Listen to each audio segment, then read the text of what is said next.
Hello student, this is Mehnaz Khan. Student, today we will study next poem from your Fast Flight book. This is in the syllabus of 10th class and this is poem number 7. The name of the poem is Animals, composed by Walt Whitman.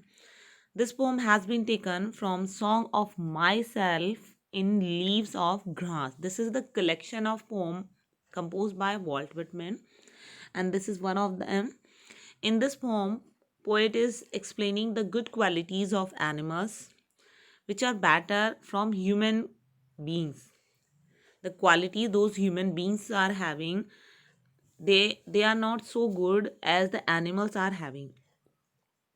In this poem, we will study this, that what thing we are declining in our self, means क्या हमारी अच्छी qualities जो हैं, कुछ अच्छे talent skills जो हैं बिल्कुल डिक्लाइन होते जा रहे हैं और वो एनिमल्स में है. So in this poem we will study the explanation of the poem and poetic device. So let us begin the poem. I think I could turn and live with animals. They are so placid and self-contained. Placid means calm and peaceful. Self-content means आत्मसंतुष्ट बिल्कुल. अब poet क्या कह रहे हैं कि मैं सोचता हूँ कि मुझे टर्न हो जाना चाहिए, रह सकता हूँ मैं एनिमल्स के साथ. क्यों? क्योंकि वो एनिमल में क्वालिटीज़ देख रहे हैं कि वो बिल्कुल शांत रहते हैं, मतलब बहुत ज़्यादा एग्रेसिव नहीं होते, एंग्री नहीं होते हैं और सेल्फ कंटेंट रहते हैं. सेल्फ कंटेंट से सेंस यहाँ पर है मीन्स जो चीज़ उनके पास है उसी में संतुष्ट रहना.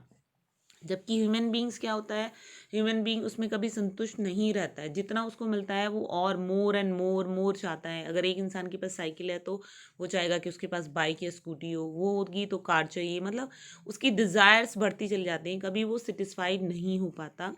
तो एनिमल्स की कोई डिज़ायर ऐसी नहीं होती है, सिर्फ उन्हें खाने के लिए चाहिए और रेस्ट करते हैं वो. I stand and look at them long and long. Poet कह रहे हैं कि मैं खड़ा हो गया और मैंने बहुत लंबे टाइम तक देखता रहा, मैं ऑब्जर्व करता रहा एनिमल्स को, उनकी क्वालिटीज़ को.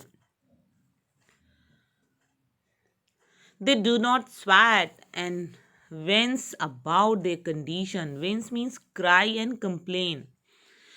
अब पोइट क्या कह रहे हैं कि वो स्वैट नहीं करते हैं, विंस नहीं करते हैं अपनी कंडीशन के लिए. मीन्स ये बैड क्वालिटी है ह्यूमन बींग की.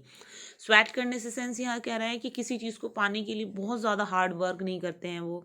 ठीक है, वो किसी चीज़ के लिए क्राई नहीं करते हैं, कंप्लेन नहीं करते हैं कि हमने इतना किया और उसके बाद हमें ये चीज़ नहीं मिली. इस तरह की उनकी हैबिट्स नहीं हैं. और ये हैबिट्स किसकी हैं? ह्यूमन बींग की.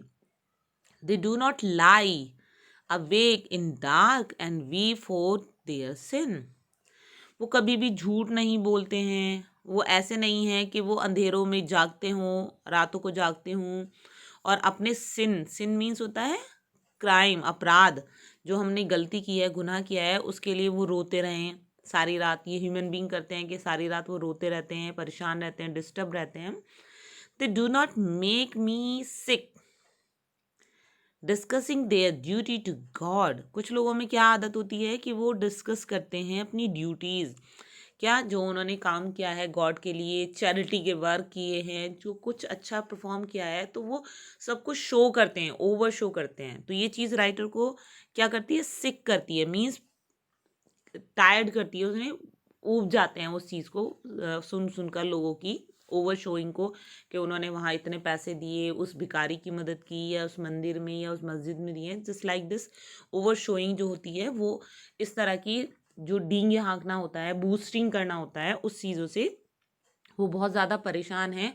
जबकि एनिमल्स ऐसा काम नहीं करते हैं. तो इसलिए पोइट क्या कहते हैं कि उनको एनिमल्स पसंद हैं ह्यूमन बीइंग की कंपैरिजन में, क्योंकि एनिमल्स में क्वालिटीज़ हैं और इसके अपोजिट अगर देखा जाए तो ह्यूमन बीइंग में डिसक्वालिटीज़ हैं. Not one is dissatisfied, not one is demanded with the mania of owing things. Not one kneel to another, nor to his kind that lives thousands of years ago. Not one is respectable or unhappy over the whole earth. Demanded means behaving irrational due to anger, excitement, बहुत ज़्यादा किसी चीज़ के लिए उत्तेजित सा हो जाना. Mania means craze, means पागलपन. Kneels means to go down by bending the knee, ऐसे जैसे ये इंसान बैठा हुआ है ना नीज पर, मीन्स घुटनों के बल ऐसे बैठ जाना. अब घुटनों के बल हम कब बैठते हैं? जब हम किसी के आगे गिड़गिड़ा रहे हैं, किसी से कुछ मांग रहे हैं, रिक्वेस्ट कर रहे हैं, तो वो कंडीशन होती है नी. तो अब राइटर क्या कह रहे हैं यहाँ पर? Not one is dissatisfied, one is use for animal. इनमें से एक भी कोई असंतुष्ट नहीं है अपनी किसी कंडीशन के लिए. नॉट वन इज डिमांडेड, कोई भी पागल नहीं है, मीन्स किसी चीज़ को पागलों की तरह पाना चाहता नहीं है. Mania of owing things means किसी चीज़ पर अधिकार पाने के एक पागलपन, कि मेरे पास ऐसा गाड़ी होनी चाहिए, बंगला होना चाहिए, मेरा स्टेटस होना चाहिए. मतलब एक सक्सेस के पीछे, हर चीज़ के पीछे पाने के लिए जो पागलपन ही इंसानों में होता है, वो एनिमल्स में नहीं होता. Not one needs to another. अब क्या एनिमल्स घुटनों के बल बैठकर रिक्वेस्ट नहीं करते, दूसरे के सामने झुकते नहीं हैं, गिड़गिड़ाते नहीं हैं. ये कौन करता है? ह्यूमन बींग्स करते हैं. Not to his kind that lives thousand of year ago. और ना ही वो इस तरह के लोग हैं कि वो विश करें कि उनकी हज़ारों लंबी साल उम्र हो, बहुत लंबा जिए वो. ऐसी उनकी कोई विश नहीं होती. जबकि एनिमल्स के कंपैरिजन में ह्यूमन बींग्स को अगर देखा जाए तो वो कभी मरना नहीं चाहता. कोई इंसान ये नहीं चाहता कि उसको डेथ अब आ जाए. उसकी डिज़ायर्स ही नहीं ख़त्म होती हैं. अगर एक इंसान है वो चाहेगा मैं अपने बच्चों की शादी देखूं, उनकी प्रोग्रेस देखूं, उसके बाद उनके उनके भी बच्चों की देखूं. मतलब ये डिज़ायर्स ख़त्म नहीं होती. नॉट वन इज़ रेस्पेक्टेबल और unhappy over the whole earth. उनमें से कोई ऐसा नहीं है कि किसी की बहुत ज़्यादा इज्जत है, किसी की कम इज्जत है. सारे एनिमल्स इक्वल हैं. और ना ही कोई ऐसा है कि उनमें कोई अनहैप्पी है और कोई हैप्पी है. मतलब किसी को तो बहुत ज़्यादा खुशी हो रही है, उसके पास सब कुछ है, जैसे इंसानों में होता है. और कोई बहुत परेशान है, दुखी है, पॉवर्टी वाली कंडीशन है. एनिमल्स में कोई स्टेटस नहीं होता कि इसके पास ज़्यादा पैसे हैं, इसके पास बंगला है, गाड़ी है, कुछ है. उनमें सब सिंपली सब इक्वल होते हैं. सबका मोटो क्या होता है कि उन्हें खाना मिलना चाहिए, बस वो खाना खाते हैं और अपने आप शांत रहते हैं, अपनी लाइफ में इंजॉय करते हैं. वो डिससेटिस्फाइड अपनी लाइफ से नहीं होते हैं.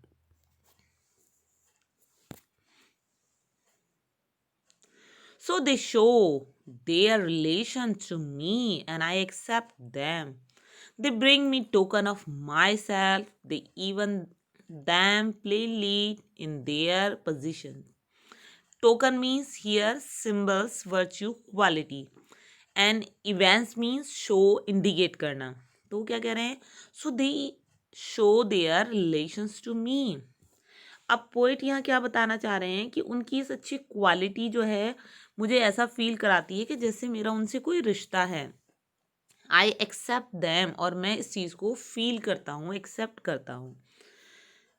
They bring me token of my self. They events, उन्होंने जो है मेरे लिए, मतलब टोकन ऑफ माई सेल्फ लाना. टोकन मीन्स क्वालिटी, जो मेरे अंदर क्वालिटी होनी चाहिए, एक ह्यूमन बीइंग के अंदर होना चाहिए, उस चीज़ को मुझे उन्होंने रियलाइज़ कराया है, शो किया है. And they dam plainly in their position, कि वो उस चीज़ को पजेस करे हुए हैं. वो क्वालिटी एनिमल्स में है कि वो शांत रहते हैं, सेल्फ कंटेंट रहते हैं. ठीक है, किसी चीज़ के लिए एग्रेसिव नहीं होते, दुखी नहीं होते. ठीक है, वो उनका कोई स्टेटस प्रॉब्लम नहीं है कि मैं रिच हूँ, मैं सक्सेसफुल हूँ.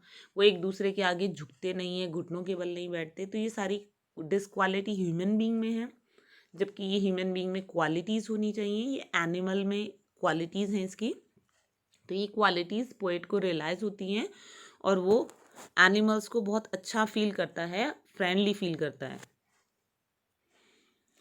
आई wonder where they get the those token. Token means qualities. अब पोएट क्या कह रहा है? आई वंडर, मुझे बहुत आश्चर्य होता है. They is use for animals. Poet कह रहा है कि मुझे सरप्राइज होता है कि क्वालिटीज उन्होंने कहाँ से प्राप्त की. Did I pass that way huge times ago and negligently drop them. negligently means carelessly. तो पोइट क्या कहते हैं? क्या मैंने उनको ड्रॉप कर दिया था? मीन्स बहुत पहले ऐसा तो नहीं था कि वो मैंने उनको ड्रॉप कर दिया हो, मीन्स यहाँ पर वो पूरे ह्यूमैनिटी को कह रहे हैं कि क्या ये क्वालिटीज़ जो ह्यूमन बीइंग में होनी चाहिए वो हम अपनी लापरवाही की वजह से खो चुके हैं और वो एनिमल्स ने एक्सेप्ट कर ली हैं। मीन्स यहाँ एक बहुत बड़ा क्वेश्चन रेज करते हैं जो पोइट हैं, वो ये हमें बताना चाहते हैं कि हमारी लाइफ जो है, हमारी जो क्वालिटीज़ हैं वो एनिमल से बदतर हमारा जीवन हो चुका है। जो चीज़ हमारे अंदर अच्छी होनी चाहिए हम वो उस चीज़ को सबको ख़त्म करते जा रहे हैं, उसकी अपोजिट थिंग्स। एनिमल्स को कहते हैं ना, एक जानवर है उसको कोई सेंस नहीं है, जबकि एनिमल्स जो हैं उनको इतनी सारी सेंस है, उनमें क्वालिटीज़ हैं। और जिसको सेंस होनी चाहिए ह्यूमन बीइंग्स को, सबसे ज़्यादा माइंडेड क्रिएचर है इस वर्ल्ड का, उसकी वो सेंस ख़त्म होती जा रही है, वो रूड होता जा रहा है और वो उसमें जो फीलिंग्स हैं, इमोशंस हैं, वो ख़त्म होते जा रहे हैं दूसरे के लिए। तो पोएट हमें यही रियलाइज़ कराने की कोशिश कर रहे हैं इस पोम के थ्रू कि हमें अपनी क्वालिटीज़ को खोना नहीं चाहिए। हमें अपनी क्वालिटीज़ को, अपनी स्किल्स को, अपने टैलेंट्स को, अपने अच्छे गुणों को मेंटेन करके रखना चाहिए। अदरवाइज़ हम एनिमल से भी बुरे होते जा रहे हैं। वो क्वालिटीज़ जो एनिमल में हैं वो हमें उससे ज़्यादा होनी चाहिए। I hope, student, that the real message from this poem you have got, आपको ये मैसेज मिल गया होगा, समझ में आ गया होगा, जो पोएट हमें सिखाना चाह रहे हैं कि हमें अपनी अच्छी क्वालिटीज़ को मेंटेन करके रखना है. So let us discuss the poetic device of this poem.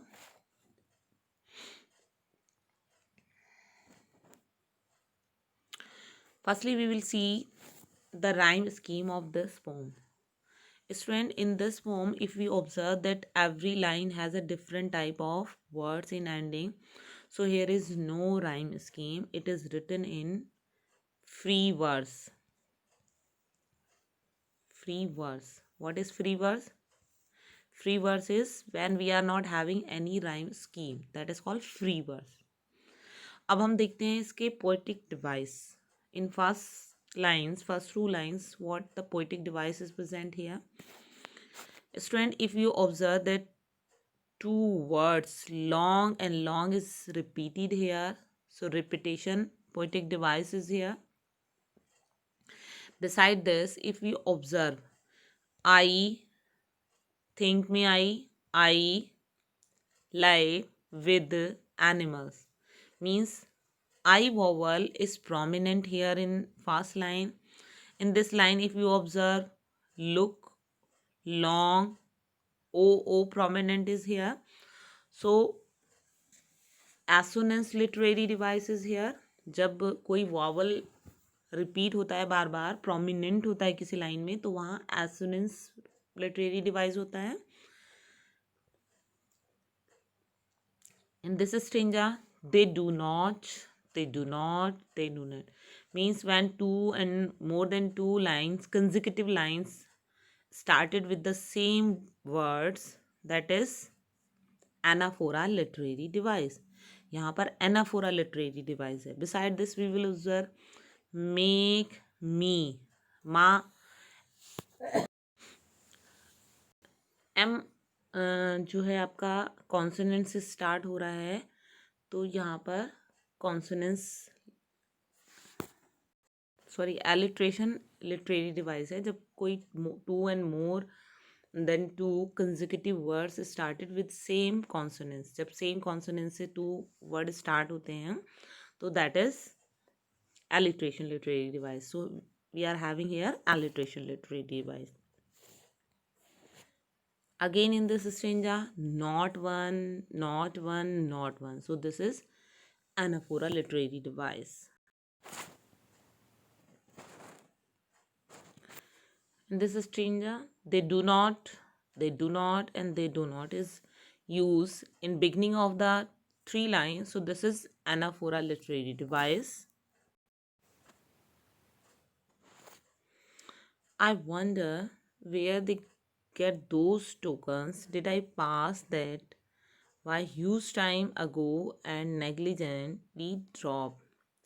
In these lines, we see that O is prominent, E vowel is prominent. in wonder where they get these token. So here is assonance literary device. I hope, student, that all poetic devices are clear to you. Explanation is clear, and the real message of this poem has reached to you. You will maintain your qualities. Thank you, students. Have a good day. Bye bye.